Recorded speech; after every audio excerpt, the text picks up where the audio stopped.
Megan Cousin Z guys ya. Di sini gue cuma ingin tahu anjay gue punya jerawat. bukan itu. Nah ya guys ya, di sini gue cuma ngasih tahu ilmu sedikit ya, pencaloan yang bener ketika lu mau nyari kerja tuh kayak gimana. Jadi ini nggak lama guys, cuma 3 menit 4 menit aja guys ya. Jadi lu dengerin aja bacotan-bacotan gue ya guys, karena ini bermakna guys ya. Yaudah guys ya. Yuk guys, kembali lagi ketemu gue Cousin Z guys. Sudah lama banget gue nggak upload video nih. Kali ini gue pengen ngasih tahu ya guys ya, kalau pencaloan kita kerja tuh mau lewat calo tuh gimana ya guys ya. Nah tuh lewat calo ya guys ya, artinya lewat SDM ya guys ya. SDM yang benar gimana ya guys ya.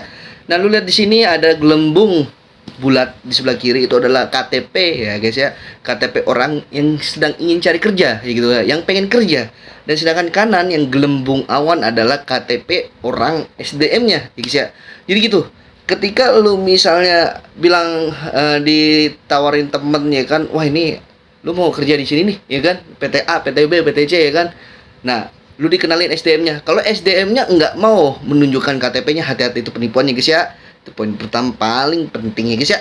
Nah, lanjut gimana guys ya. Nah, jadi sebenarnya simple banget pencaloan tuh seperti ini aja ya guys ya. Pertama ada nota ya kan, atau kwitansi seperti ini ya guys ya. Di sini atasnya nama lu ya kan, terus lu ada ADM PT bla bla bla bla yang diberikan bla bla bla bla dan bla bla bla bla bla bla Jakarta terek ya kan. DP berapa nih, atau RP 5 juta atau 500.000 nih gue nggak tahu ya kan guys.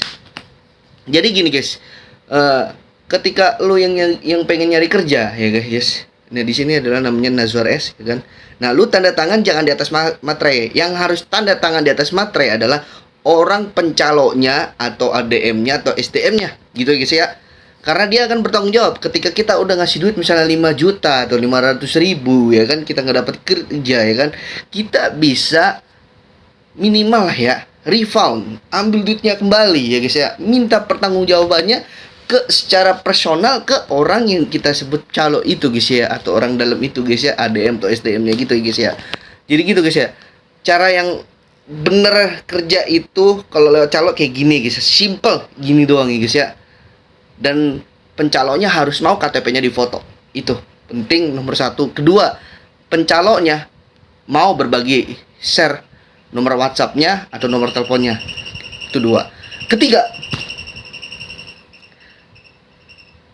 lu kalau misalnya datang ke suatu ruko disebut itu SDM konsultan, ADM konsultan untuk pencari kerja, gue kasih tahu ya, lu harus bikin kwitansi juga kayak gini nih ya. Kalau misalnya orang pencaloannya di ruko tersebut nggak berani untuk bikin kayak ginian, artinya itu udah modus-modus penipuan atau hoax ya guys ya. Hati-hati.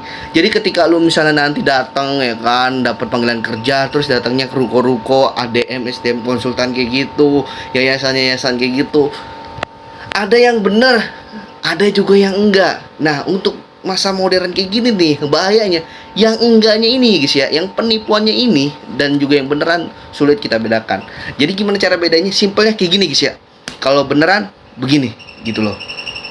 Lu ngobrol di mana, di ruko mana, oke nggak masalah, rukonya ruko mana, orangnya HRD-nya HRD KW apa, staffnya apa, yang jelas dia berani bikin kwitansi kayak gini, artinya itu orangnya udah 90% bukan penipuan. Artinya uang yang kalian berikan bisa dipulangin nih guys ya. Gitu guys ya. Karena ini temen gue begitu guys ya. Dia udah DP 5 juta ya kan. Rupanya ketika tes fisik ya kan, matanya minus ya kan, gagal, nggak bisa masuk, dan uangnya benar-benar kembali guys ya. Gitu ya guys ya. Intinya gitu guys ya. Kenapa harus begini? Biar uang kalian kembali. Jadi bukan pihak sananya doang pencalonnya yang minta kita tanda tangan. Kita sebagai yang ingin cari kerja, kita juga harus memberanikan diri untuk bikin nota seperti ini, nota tertulis seperti ini. Karena kalau sesuatu yang lisan, kadang itu orang bisa bullshit, bisa lupa segala macam gitu ya guys ya.